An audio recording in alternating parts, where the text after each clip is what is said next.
Good afternoon. Today is Monday, the 17th of March, 2025, just after 1 o'clock. Welcome to UK Column News. I'm your host, Brian Gerrish. Delighted to have Ben Rubin with me in the studio. Welcome, Ben. Thanks, Brian. And we are very pleased today to also be joined by Diane, Rasmussen, McAdie, who will be joining us by link from Scotland. And we also have a guest presenter today, Jobst Landgrebe, doctor, who is a visiting professor with the University of Lugano in Switzerland. I think we're going to have a really fascinating news because there are so many important things happening on a world stage. We'll see whether we can get to grips with those today. We're going to kick off by inviting the audience to go back in time to 2013 in particular. And this is when the UK column had started to warn about the British government's use of applied behavioural psychology. This was the Express headline, "Nudge Unit to Become a Business." And we said that the Conservatives had unleashed an applied behavioural psychology program on the public, boasting, and that is absolutely correct, boasting that they could change our views and values. Well, it was really only the UK column that was warning about the brainwashing aspect, and I'm going to qualify that description in just a moment. But of course, where the public need to go, if you've no idea what we're talking about, is the Mindspace document that was published by the Cabinet Office back in 2010, Mindspace influencing behaviour through public policy. And if I bring in a bit of detail on this, David Halpin was the key man. And if you have a look at what's on screen at the moment, so he was the chief strategist at the Prime Minister's Strategy Unit between 2001 and 2007. So this use of applied psychology to help a political agenda came from within the Cabinet Office. But look at the sort of people who were involved. Ivo Flaev, who was senior lecturer in psychology at the Faculty of Medicine at Imperial College London. So senior people. But where the real dangers lie was actually, and I think quite remarkably, set out in the Mindspace document itself. Let's bring this bit up on screen, highlight it. It says the potential for controversy. Policymakers know that attempts to change citizens' behaviour may well be controversial. And so therefore, the public should be consulted. Well, of course, the public weren't consulted. And then we see here the absolute danger in what they're doing, because it talks about automatic effects on people. Here it says a lack of conscious control also has implications for consent and freedom of choice. So these people using a weapon, which means that the public may not fully realise that their behaviour is being changed, or at least how it's being changed. And I look at the audience today and I say, do you really trust any politician that's in Westminster at the moment, either or any party? Do you trust those people to change your behaviour in a way you don't even realise that your mind is being changed? This is, Ben, this is shocking stuff, even when you go back and have a look. Now, following the 2010 reports, the Behavioural Insights team, who was the government's core, I'm going to call them brainwashing team, they produced another report here, Behavioural Government, using behavioural science to improve how governments introduce their policy. And if the audience wants to know what we're really talking about, then no better place to go than lockdown, when the government scientific team of SAGE, backed up by SPI-B, and this included psychological experts, minuted a meeting where it was talking about amazing things. It was talking about using education to change the way people behaved, using persuasion, using an incentivization system, and here is one of the really dangerous ones, coercing people into doing what the government wanted and enabling and facilitating other parts of the program. And under persuasion, the remarkable sentence is here: the perceived level of personal threat needs to be increased amongst those who are complacent, using hard-hitting emotional messaging. This was effectively saying we're going to use fear in order to get the public to do as we tell them. Ben, incredible stuff, isn't it, when you see it in black and white like this? It is incredible stuff, and it's absolutely everywhere in the system. Actually, I remember being in the advertising industry when the Mindspace document landed back in 2010, and when the ad agencies got their hands on that, they essentially turned themselves into the behaviour change industry. It's actually how they talk about it. Yes. Okay, well, let's move on to the present day, and this is the headline. Now, this actually started to happen at the end of 2024, but it's rolling. It's a steamroller in 2025 in Starmer's government, and basically a new media unit has been set up with virtually a £700,000 budget, as we're going to see lots of money available. Now, this is one of the key men who's mentioned in regard to heading up Keir Starmer's Downing Street operation.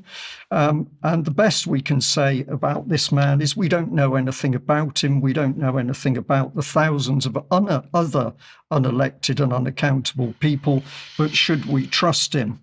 Now, in respect of the new media unit, this is what Keir Starmer had to say. The way people consume information has changed. If we're going to rebuild trust, we need to meet people where they are on the platforms they use. Interesting admission by Keir Starmer that the politicians, and that includes himself, people do not trust them. He goes on to say this will bring together data analysts, creative content producers, and paid media specialists to reach and connect with the public in a much more effective way. But what does he really mean? Well, this is what I think he's talking about. And these are my words. Our propaganda and psychological reframing program, but the legacy media, the mainstream media, is failing. We need to spread our propaganda to the social media channels.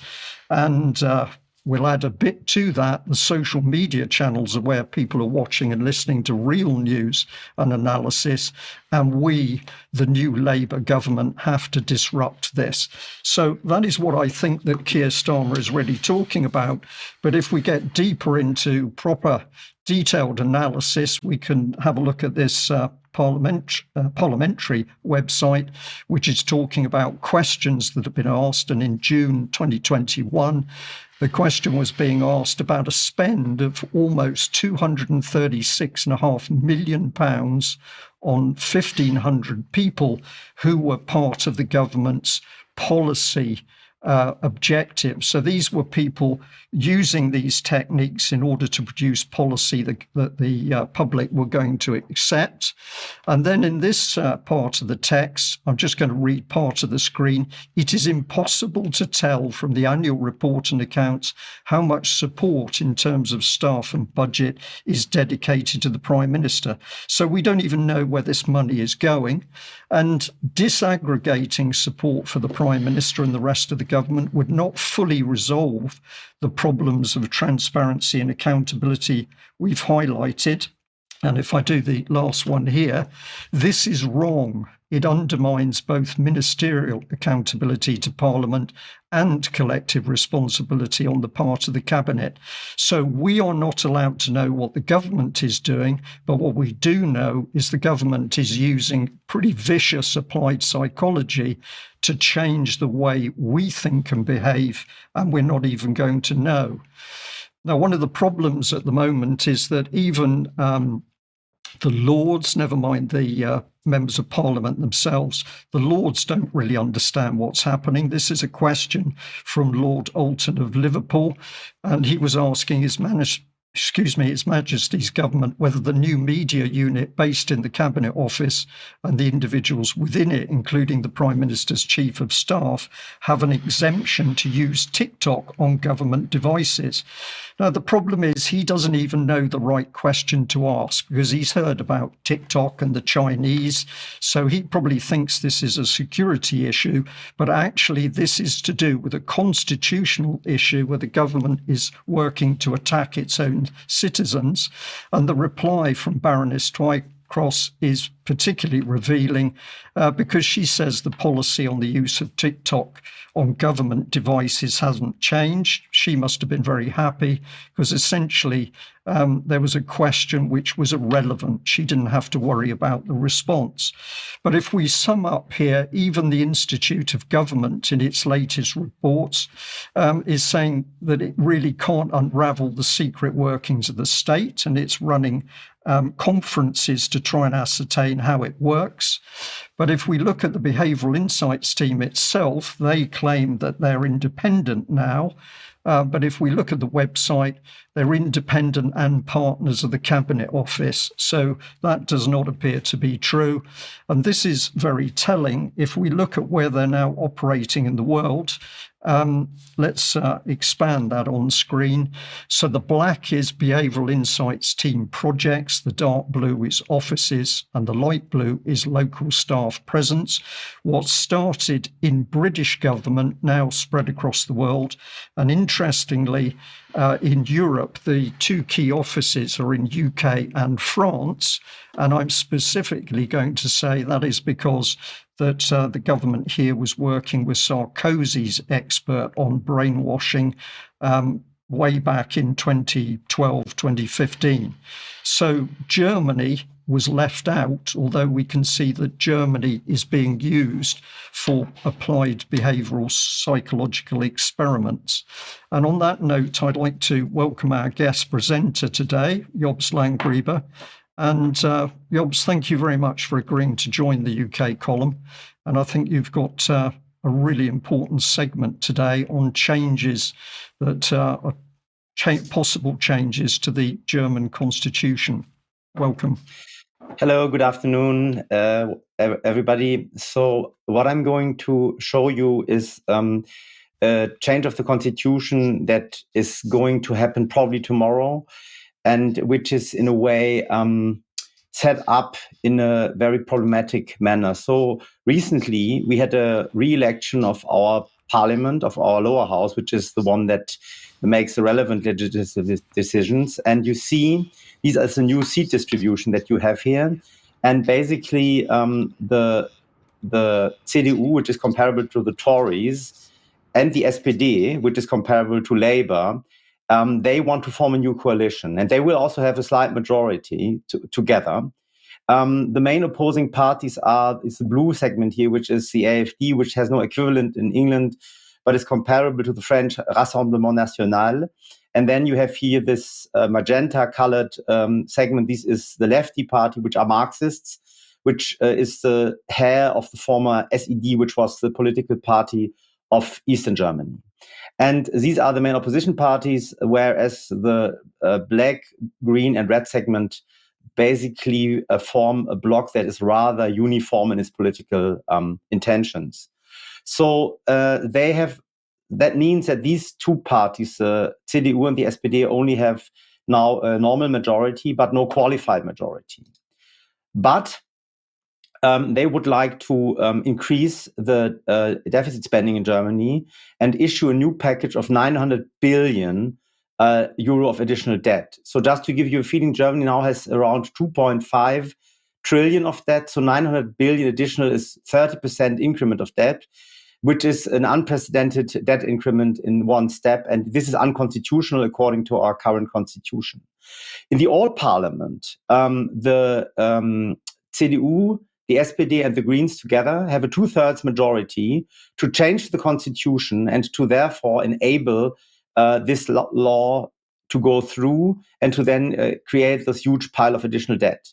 However, in the new parliament that was voted end of February, they don't have this 2/3 majority anymore. There they are only 30 seats or 40 seats below it, because the two oppositional parties, AfD and Left Party, they have more than 1/3 of the votes together. Therefore, they are now have asked for an emergency assembly of the old parliament, despite the fact that it has been voted out, so that they can now change the constitution and use the old majority to vote for a constitutional change that will free their ability to issue new debt. And basically, to do this, they claimed an emergency because they say that we have a defense emergency in Germany that is necessary, so that it is necessary to spend hundreds of billions for defense spending and also on infrastructure. And this is unprecedented in the history of Germany since World War II. And so despite the parliament being voted out, it's now assembling one more time merely to bring through this constitutional stage a change. And this is, of course, raising a lot of alarm in Germany. And what can the opposition do? So the first option was an intervention by the Constitutional Court to stop this assembly. But it failed last Friday. The court ruled that the old assembly is still in charge and free to change the constitution, which is a formalistic approach, but from a legalistic perspective, probably all right. So this has failed. Now, the only thing that the opposition can do is try to convince members of parliament of the future coalition to vote against the constitutional change in the old assembly, which is what they're trying to achieve now. But it's unlikely they need to convince 30 MPs of doing this, and we don't know whether this is likely to succeed. So this means that it's very likely that this debt package will be made possible. What are the details? So because the equivalent of the Tory and the Labour Party both need the Green Party, because only with the help of the Greens they will have 2/3 of the votes, they have amended the package to change the constitution to include the main goals of the Greens. Here on the screen you can see two of their leaders, and so they will now make climate protection a constitutional goal. That means that the climate protection will be enshrined as a goal of German state in the constitution, and also 100 billion euro of the spending package will have to be spent for climate change mitigation. And this was, of course, added to obtain agreement by the Green Party. So despite the fact that the Green Party is not going to be a member of our parliament anymore, it is now very, very influential. So it obtains a change to the constitution that it has fought for since many years. And basically now the main instrument for this change of the society towards deindustrialization is now part of our constitution. What are the consequences of this? So on the background of the screen, you see the 10-year bond yield curve, the interest rates that have to be paid on government bonds in the European Union, and the figures for Germany are at the moment still quite the same. So you see that at the beginning of COVID, there was quite an increase. In the middle of COVID, they had to increase quite massively the interest rate payments on the bonds because the massive deficit spending that was done in that time made the markets fearful of defaults in the Eurozone. And so you can already see that we have had quite a massive increase in interest rates. And it is very likely that we'll have another increase in interest rates due to this issuing of massive debt. The second, and it will lead to a 90% of GDP, debt to GDP ratio in Germany, which is then getting very close to United States, for example. It will lead to higher inflation, increased taxation, and high interest rates. And the euro as a currency will become even more unstable because it endangers the credit rating of the last country guaranteeing its existence. That credit rating is declining now, and this is very dangerous for the euro. So the last aspect, let's review how the German media see this. So this is all in German, what you're going to see now, but mainly they are euphoric. So Tagesschau, which is like BBC, says the financial package stands or is established. ZDF, which is also like BBC, says that the road for the new debt package has been freed. They don't call it debt package, but financial package, so it's a big debt package. Another radio station like BBC says that economists are in favor of this agreement, and the Süddeutsche Zeitung, leading newspaper, applauds that now the billions have been freed up for defense and infrastructure. So you can see that though there's huge skepticism in the German population and many commentators, our media are enthusiastically in favor of this whole manipulation of our constitution. Jobst, thank you very much for taking us through that. And I particularly picked up the fact you said these are changes the like of which have not been seen since the Second World War, well, the lead up to the Second World War, I think you mean on this. So these are very serious things that are happening, and a government which has been voted out. Correct me if I haven't got this quite right, but a government in Germany is voted out, and then before they let their hands go from the levers of power, they're going to bring in this massive, massive change. And they're going to look the public in the eye and say, this is constitutional and you need to accept it. Is the German public reacting, even if the German mainstream media is supporting it? Yeah, so first of all, it's not the government, but the parliament. So because at the moment we still have the old government, but it's not the main actor, but the main actor is actually are the two parties that try to form a new coalition. And to form this coalition, they need to do deficit spending because that's the only way to get agreement on many topics. So they want to cover their disagreement by spending a lot of money. And that's why they need this constitutional change, but they use the old parliament to make the change. Now, how is the public reacting? Well, the alternative media are scared, they are fuming, they're commenting very negatively. Many economists are commenting in a negative way, but there are also the government economic commentators which are close to the government who, of course, applaud this. But I think there's a lot of disagreement with this in the German public. Okay, Jobst, thank you very much for that. Now, you've kindly agreed to join us for UK Column Extra today. And so we'll have a much deeper discussion about these factors and also what's happening in UK. But thank you very much for joining us today for that segment. Well, Ben, really, what better place to go than big money power and the hedge funds? Absolutely, yeah. Dirty money in Germany, dirty money in the UK. And we're going to have a look at how international investors and algorithmic trading companies in the City of London are pumping millions of pounds into the UK political system in order to create and capture a £1 trillion marketplace in climate technology. And we're going to start by looking at this organisation. This is Quadrature, a technology business that takes trading positions determined by statistical models to generate returns on its own proprietary capital. They use algorithms to trade with their own money to make essentially perpetual profits, like a money printing machine. They call it the ultimate automated trading business. And you'll notice, if you're paying attention to the video running on screen, there are no people in the video on their website. That's quite interesting, very telling. They do actually have a few employees. They've got just over 200 employees. They're based in the City of London, right next to the Gherkin, and they pay their people an average of £3.6 million a year each in 2022. Right, so they're generating an enormous amount of money. They're incredibly opaque. So both technologically, they run a black box trading system. We don't understand how this thing operates in the background. Financially, it's based in the Cayman Islands, so it's in a tax haven. And culturally, it's described by the people in industry as a bit of a cult. Right, so this is quite an interesting term to use when talking about an organisation like this.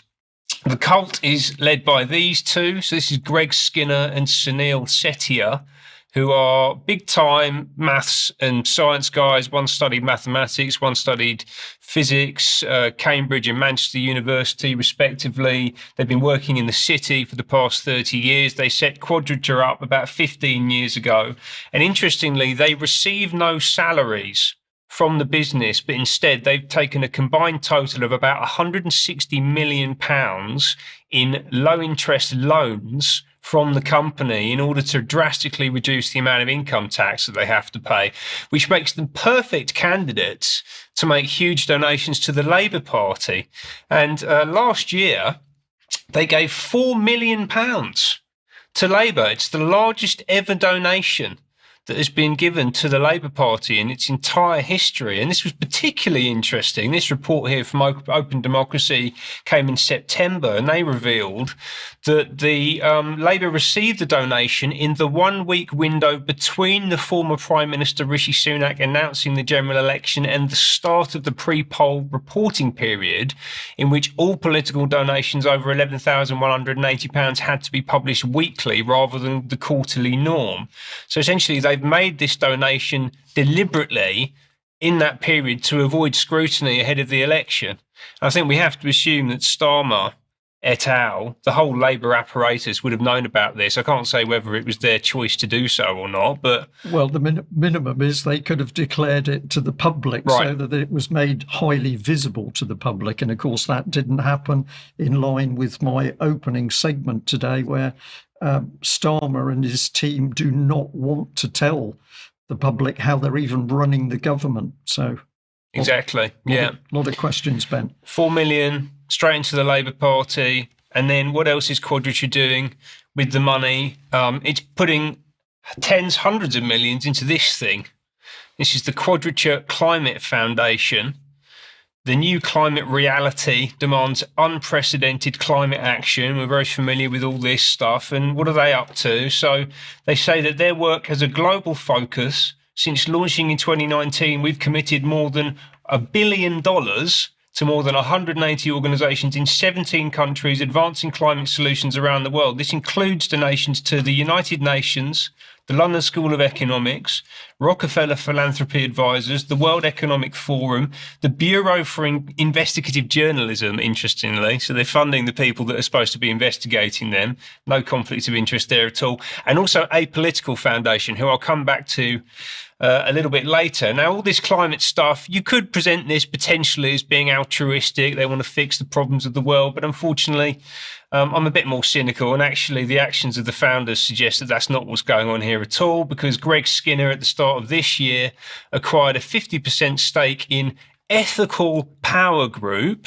right, which is a UK business actually based in Exeter, just down the road. And they've already got 14 projects up and running across the UK. It's solar energy. You can see the image just popping in at the bottom of the frame there.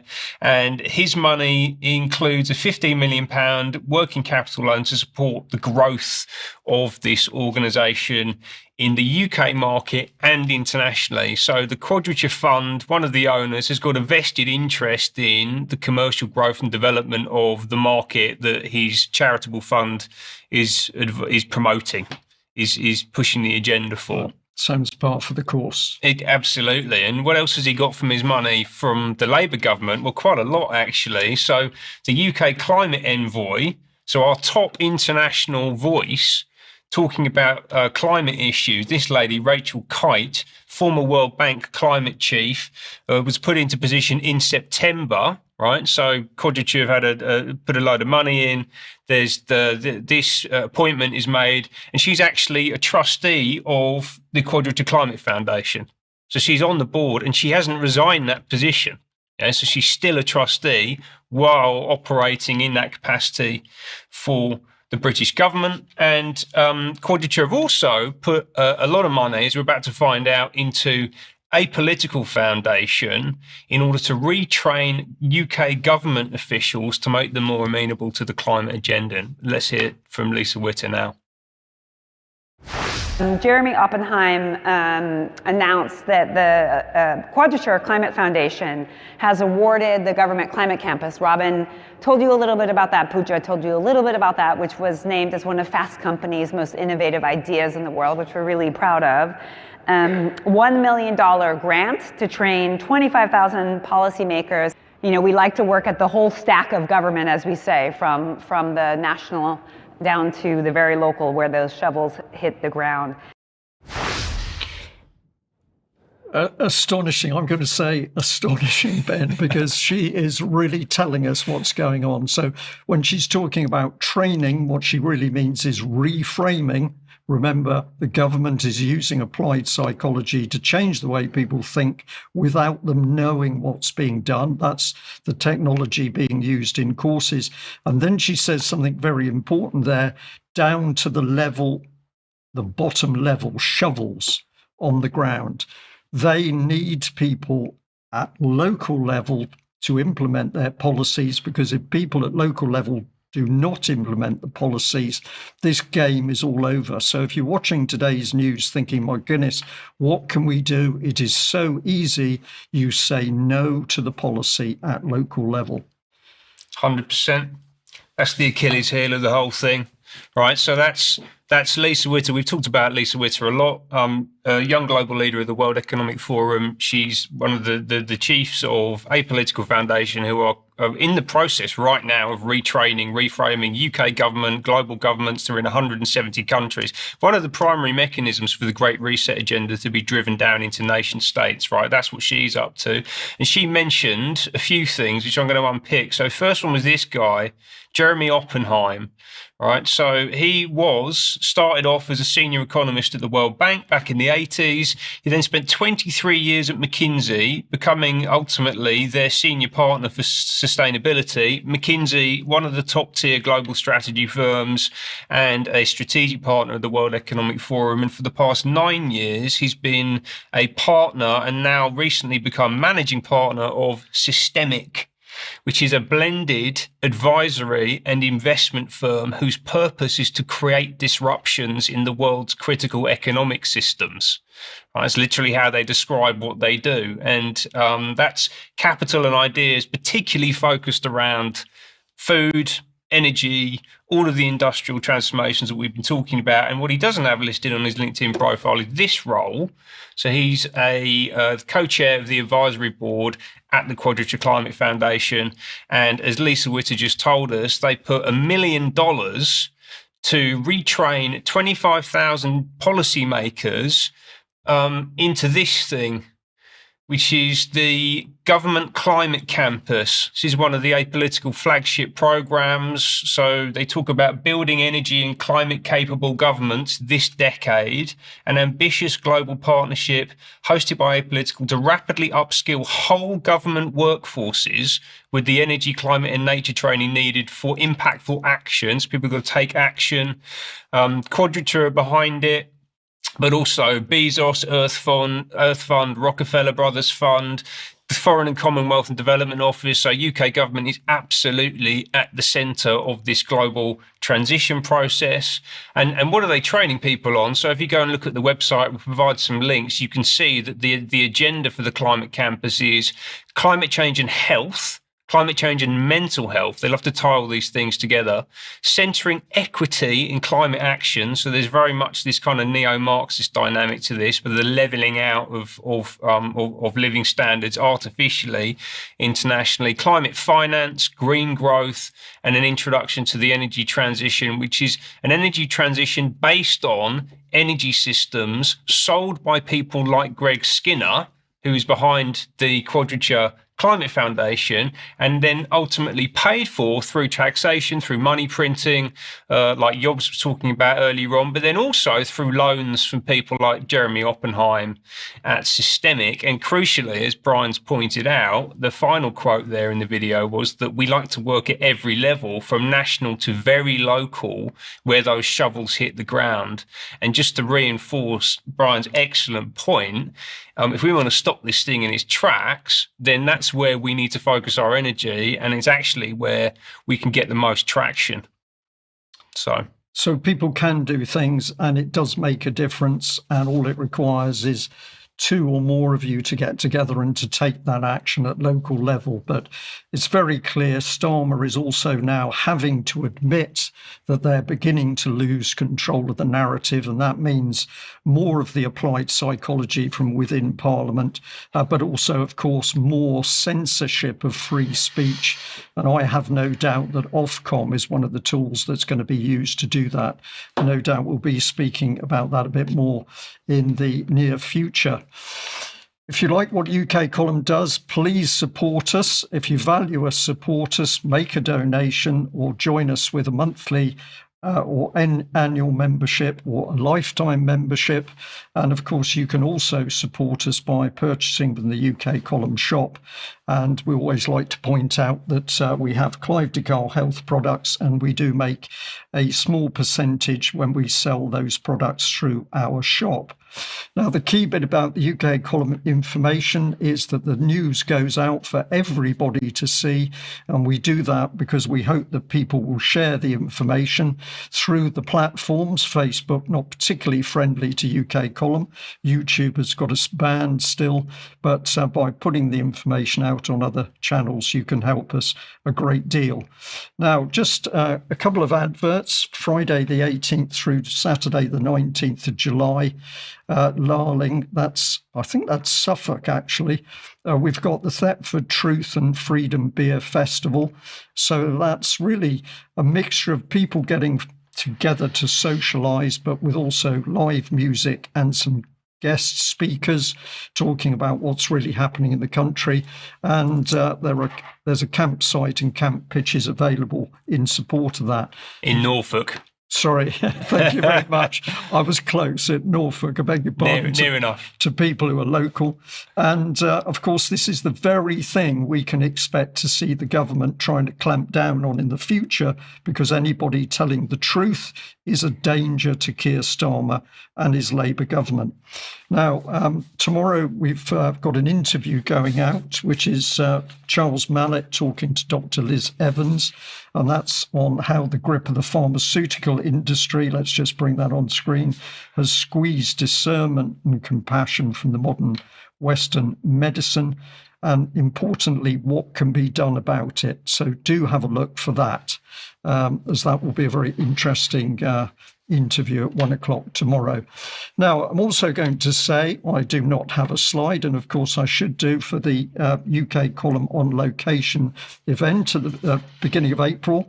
And we do still have some tickets available, but we're saying to the audience that if you're thinking, shall I go or not, you need to get online and buy those tickets because there are a few left. We want as many people to go, but it's up to you. Make that decision and come. We are very sure you're going to have a lot of fun from being there and socialising with other people, listening to the speakers, and also, of course, in the evening, being able to socialise with the UK column team. So we'd love to see you. Please do come and join us, and details of that event, on location event, are on the UK column website. Diane, let's turn to you, because you've been very busy over the last few days, mixing with a range of other people who are also now waking up to the fact something's badly wrong in the country. Where have you been? Yes, thanks, Brian, and hello, Ben, and welcome to Jobst. It's great to have you here.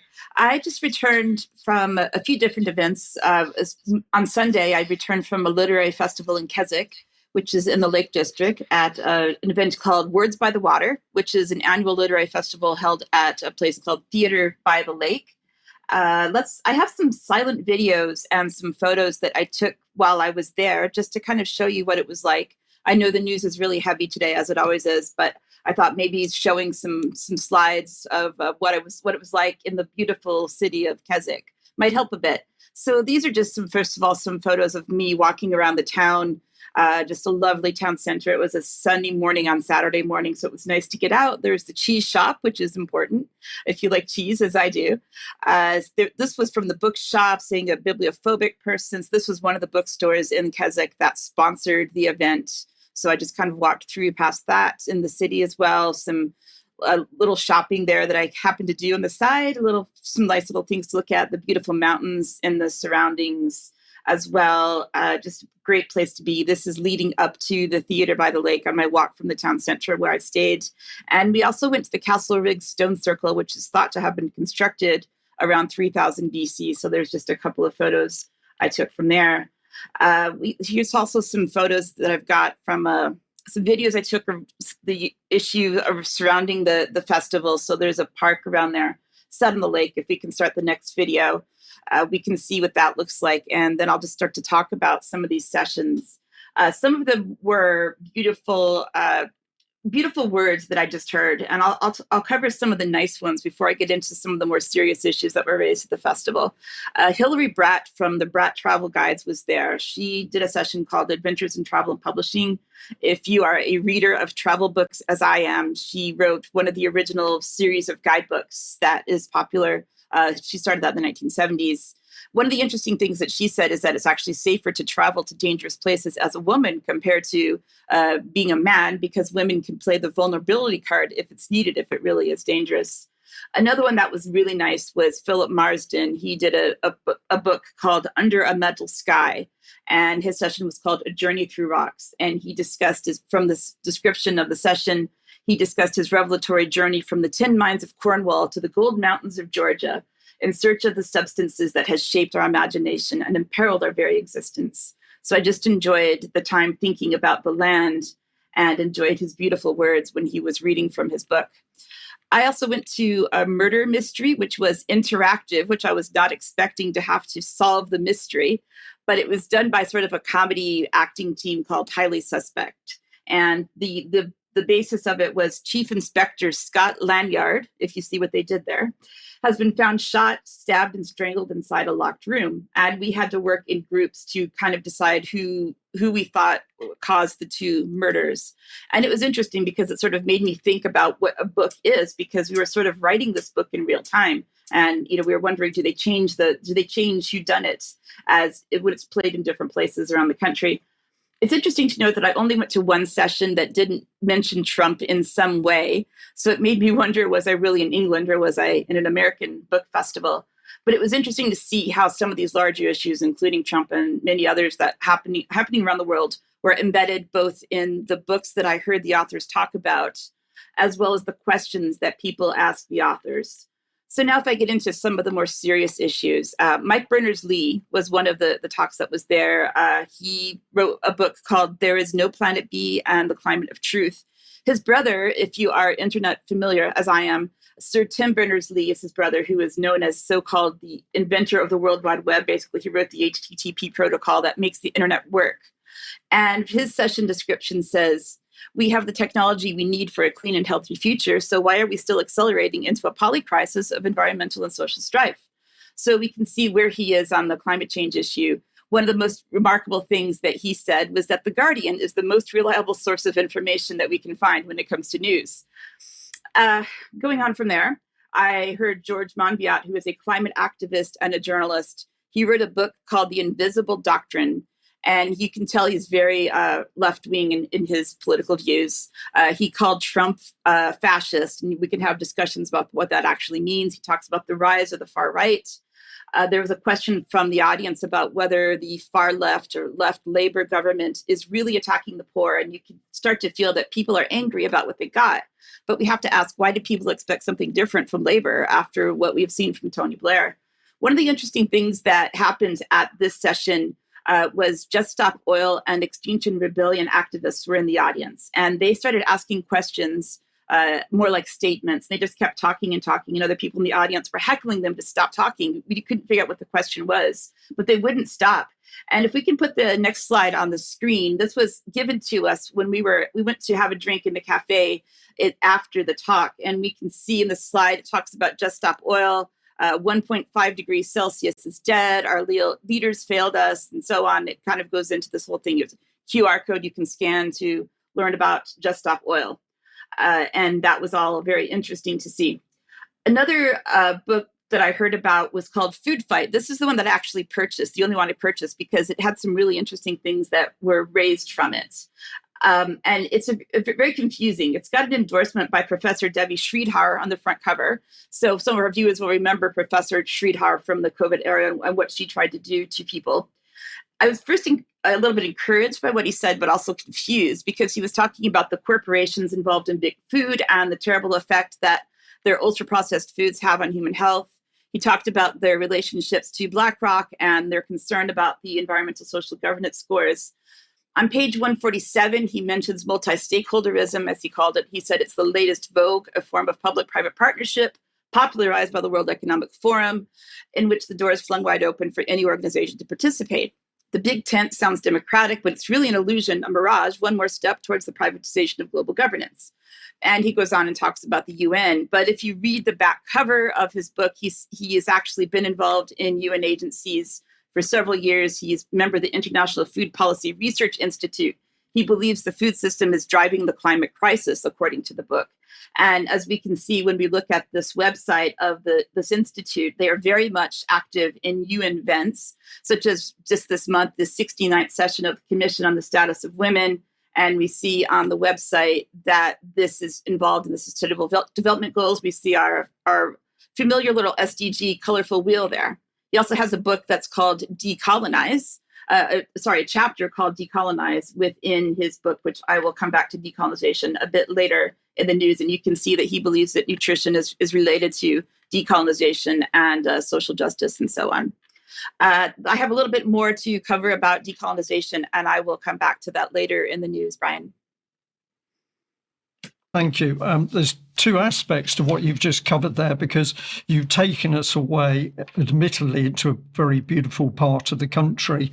And that's just lovely to see. Not often we see just nice scenes on mainstream media, but interesting that under the surface, a lot of people working together, many of them from academic, literary backgrounds, in order to challenge what's happening. So I was really fascinated by your report, and it's lovely to understand that, yes, there are people out there who are challenging what's going on, but have also been co-opted in some way. Because what you're talking about is people who are rightly concerned about things like the food system. They've actually identified some of the issues, people like BlackRock, for example, but then politically they're expecting the system to come in and fix things when it just fundamentally won't. So they're right on about half of it, but wrong on the rest. And you get people like George Monbiot, etc., getting in there and confusing things. So yeah, interesting, very interesting report, Diane. Thank you. Right, I'm going to have a quick look. We just talked earlier about global capital and how it's influencing our political system, and how that is going right the way down to where the shovels hit the ground at a local level. And I'm going to introduce you now to an organisation called Key Cities, who are key protagonists in that part of the agenda. Let's hear about Key Cities.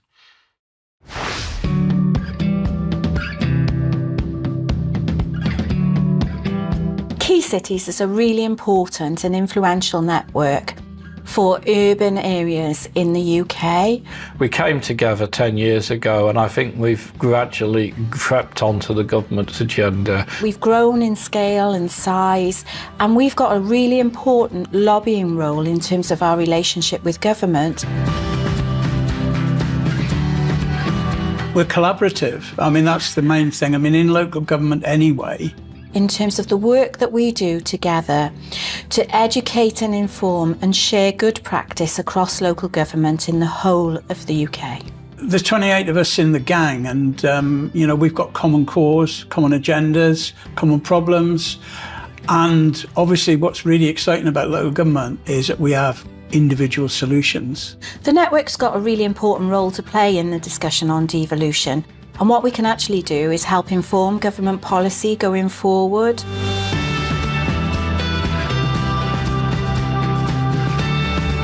We can be trusted to deliver, we can be trusted to innovate, we can be trusted to make a difference. Key Cities has grown. Peter Box, my predecessor, did an awful lot of work in terms of bringing new councils into the area. And I'd like to see that continue and develop as we go along, because there are a lot of urban areas who are not members yet of the actual network. I'm sure would benefit from being part of it. Incredible film clip, Ben. I did have the advantage of seeing that before the news. So just incredible to see those people. And you correct me here, Ben. My take on it is some of them are innocents. They are lambs to the slaughter, but others know exactly what they're doing. And I'm very interested to see Plymouth Labour leader Tudor Evans speaking there, because, of course, many years ago, Common Purpose, the political charity, absolutely at work in Plymouth, essentially reframing people. And he uses the expression in this video, common cause. He also talks about a gang of people who are going to presumably tell people on the street what they should be doing. But these people have no idea that every time they're involved with some sort of training or collaborative scheme at government level, they are themselves coming under this applied behavioural psychology. So I found that one of the most frightening video clips that I think we've shown on the news for some time, because those people, the bulk of them, had no idea what they're involved in and what the government is trying to get in as its wider political agenda. Exactly.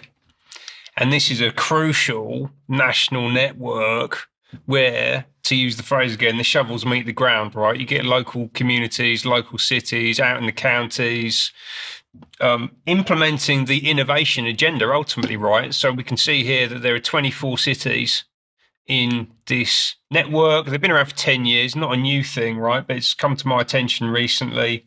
And you can see at the bottom there, it's all about delivering innovative solutions for the challenges that we face. Innovation, generally going to be around energy systems, food systems, implementing the kind of technologies that we've been talking about earlier from organisations like Systemic and Quadrature Capital, right? So we've mentioned Tudor Evans, leader of Plymouth Council, clearly a central figure in this. They've actually just issued this report on the waterfront, which talks about the importance of the port cities in transforming the UK. And you can see the lighthouse on the cover there, same as you can see over Brian's shoulder today on the news. Ben, we can see the ego is what we can see in that taking a selfie of himself in front of cities in Parliament. Ego, power and ego demonstrated on the camera. Yeah, 100%. And net zero figures very high on their agenda, obviously, as you can see, local partnerships to drive net zero innovation. I don't know if these people have been on an apolitical reframing course, but they're certainly the target for it, right? So this is where what apolitical are doing meets the local cities, who's running it. I won't go into all the detail, but you can see one of them as an old face there. Who's that? That's Charles Clarke, former Home Secretary under Blair, who actually tendered his resignation in 2006 after it emerged that 1,000 foreign prisoners, including people who'd been convicted for manslaughter and committing sex offences against children, had been released without being considered for deportation. And Blair refused to accept his resignation. That's not a resigning issue. And he's now doing this. And then importantly, Lord Raj Lumba, CBE, who is the chair, as I understand it. Actually, no, he's not. Chris White's the chair, but I think Lumba has been at some point in the future. And this guy's fascinating. This is a Blair-era appointee to the Lords, made his money in the rag trade. And importantly, he's got something running in the background called the Lumba Foundation. When we go to the Lumba Foundation, what do we see on the front page? Oh, my goodness, look, it's Tony Blair hovering in the background, the hidden hand himself. And who else is on the board here as well? And we can't go into all the detail on this, but I think this is just to give you a little bit of a taster of who sits behind the transformation agenda running across the country. It's people like Blair, and it's also all of these people. So Cherie Blair, who's actually the president of this charity, but also David Cameron and Nick Clegg, so the Condemn Coalition, Baroness Jay, who is the daughter of James Callaghan, former leader of the House of Lords, Laura Bush. What's she doing here? You know, Paul Kagame, who's the president of Rwanda. Big connections to Rwanda. Like, I've got to understand that a bit better. He's basically a dictator, right? Yoko Ono, Richard Branson, he gets about, Joanna Lumley, and then Countess Mountbatten, who is very close to the late Prince Philip. I think she's put it like that. Yeah, so you've got UK, international, political class, billionaires, members of the royal family hovering around the common purpose linked networks seeking to radically reshape and transform British society. The people really driving the political agenda. And just before we finish on this segment, I'll say that many years ago, when Prime Minister Tony Blair came to Plymouth in order to see the City Council's city development plans, the regeneration supposedly of the city, it was pointed out that people in various parts of the city were against the plans. And Tony Blair was stated in the meeting that the council had been given special powers and they should use them. And the strong inference was to squash any dissent to the central government political policy coming in. A lot more to talk on this, Ben, but thank you very much for taking us through that. And one final key point on it, though, which actually leads quite neatly into what Diane's going to cover next, which is that this is also very heavily linked into the university system. So all of these cities around the UK, you've got political leadership, but then also academic leadership as well. And as we know, the universities are in a real mess. Okay, thank you for that, Ben. Diane, let's bring you back in to get deeper into the type of agendas that are being used against us. I'll say we've just stolen a little bit of your time in that segment, but carry on through yours because this is very important what you've got to cover. Okay, thanks, Brian. Yeah, it was really interesting just to go back a little bit to the book festival, because this also led me to think about this what I'm going to cover now.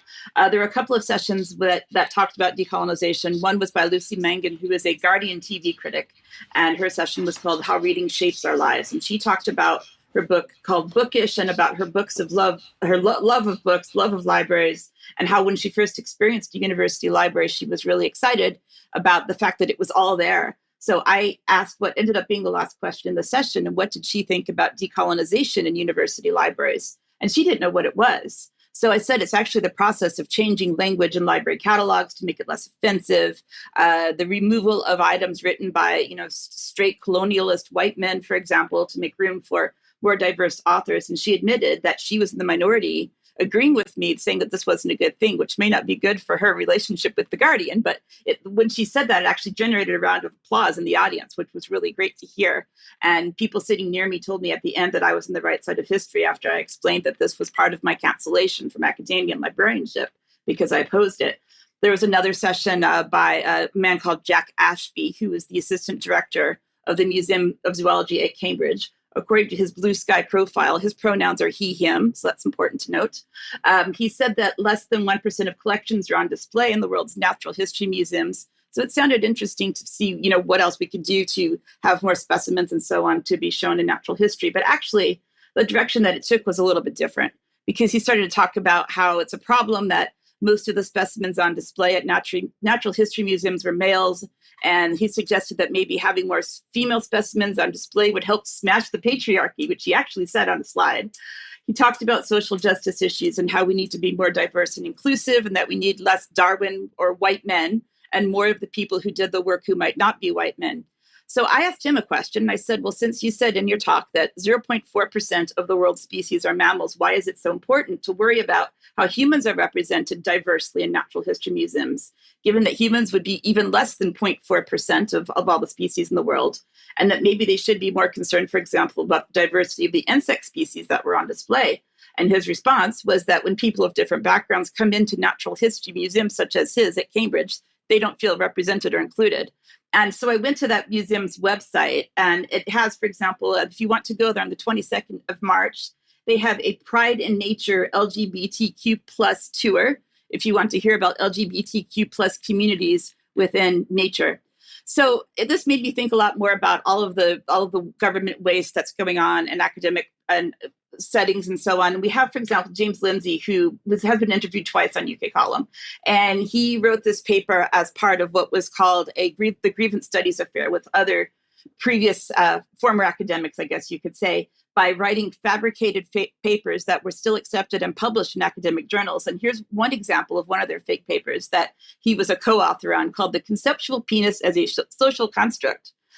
This was, as we know, a fake paper, as were many others that he wrote at the time. But there are some other ones here that I want to cover that are actually real and tie in with this agenda that was covered, for example, at this Natural History Museum and many more. I found this one on a Substack post by Stephen Hayward. The post on Substack says that the Trump crusade to punish universities hasn't gone far enough.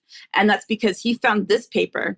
The title is probably the most woke paper I've ever heard of, which is saying something. The title is Queer Canine Becomings, Lesbian Feminist Cyborg Politics and Interspecies Intimacies in Ecologies of Love and Violence, written by Chloe Diamond Lenow. It is in the Journal of Lesbian Studies, and it was just published online on the 8th of March. I won't read you the entire abstract. You can go look it up if you want to, but it starts out by saying this article offers a queer lesbian feminist analysis attuned to lesbian, queer, trans, canine relationalities.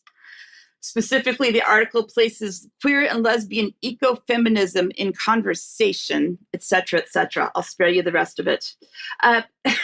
So going into America, so that was also an American author, but one of the things that Musk and Trump has been doing, as you know, through the DOGE, government efficiency issues and so on, one of the things that they have done recently is limited the federal spending of government credit cards to a $1 credit limit for 30 days. So thank you to the viewer who sent this to us a few days ago. So I looked at a particular example. One of the things that's been circulating around social media is that one of these was a $600,000 grant, which was given to a university to study what they call studying menstruation issues, including in trans men. So I wanted to look at the original grant to see if that was really what they were doing. And it looks like what they're doing is actually looking at the products that are involved in feminine hygiene of things that women use during their periods. Yes, women and girls again. But it did say in the abstract for the grant, it is also important to recognize that transgender men and people with masculine gender identities, intersex and non-binary persons may also menstruate. So not only trans men, but anyone who menstruates. Back in the UK, this was reported last week by the Telegraph that Shakespeare's birthplace is going to be decolonized. So we have to, I guess, destroy the history of one of the greatest authors that have ever existed in our country. So I traced this back to a 2022 academic blog post from the National Center for Academic and Cultural Exchange. There was a PhD project called Decolonizing the Shakespeare Birthplace, Trusts Collections as an Inside Outsider, a perspective on collaborative research, by someone called Helen Hopkins at Birmingham City University. This was funded by the UK government as part of a larger doctoral training program, which is meant to do three principal things to recognize the role Shakespeare has been forced to play in establishing and upholding imperialistic narratives of cultural supremacy, to purge the Shakespeare birthplace trust interpretative policies and brand narratives of Anglocentric and colonialist thought, and to institute new communicative strategies to address societal inequities that are embedded in imperialism and associated with Shakespeare's global cultural status. Another grant that I found that is funded by the UK government is also from Birmingham City University. There's an entire database you can search yourself. This one that I found is called The Europe That Gay Porn Built. This is 841,830 pounds running from November 2023 to October 2027. Asking the question, the very important question, how did the growing transnational circulation of gay male erotica and porn magazines in post-war Europe contribute to the development of a shared identity and a sense of belonging among European gay men? And one that's worth even more money is over £1 million, 1,254,813 pounds, running from September of 2024 to September to 2027. This one is called Inclusive History. According to a press release on the Royal Holloway University of London's website, this money will enable the university to embed 5 postdocs with its partners over 2 years to research case studies that center around the voice, agency, and contribution of traditionally marginalized groups to the struggle for rights and representation. So I have a quick video here from a lecturer at Royal Holloway talking about equality, diversity, and inclusivity. Let's see what she had to say. Oh, my name is Dr. Shamima Akhtar and I'm a lecturer in the Department of History here at Royal Holloway. So in addition to teaching here at Royal Holloway, I'm also the EDI lead for the department, which stands for Equality, Diversity and Inclusivity. Now, why is EDI important? Why does it matter for history and for historians and you as students? Well, you may not know this, but the Royal Historical Society, they published a report in 2018 called the Race Report, and this was a survey of undergraduate history in the UK, and they found that 94% of all staff at university at teaching history were white, and of this 6%, only 0.5% were black. And when it came to students, again, they found that whilst a quarter of UK's population study at undergraduate level degrees across the UK, only a small proportion of them do history, and then an even smaller proportion of them are BME. So some of the questions that you kind of might find yourself asking when you come to do a course at Royal Holloway is, why is my campus so white? Why is my curriculum so white? And as the EDI lead for the department, these are some of the things that we can talk through. We have schemes such as a BME mentorship scheme. We have a seminar series that highlights kind of people of colour doing history. We have all sorts of initiatives for you to get involved with if you are interested at all in these kind of conversations about race, ethnicity and equalities. So it would appear as though history needs to be more inclusive to include more people that are not largely representative of the majority of the population of the UK, which is where this university is located. And also she was wrong. She said equality, but of course that should be equity, which we know at the UK column are two very different things. And inclusivity versus inclusion. So again, she can't even use the right terminology, and she didn't seem terribly sure about she was telling us anyway, even though she's apparently the lead for her area.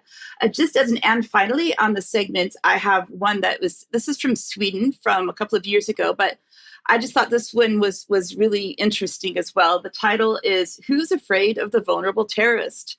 Framing Violent Jihadists' Life and Intimate Relationships.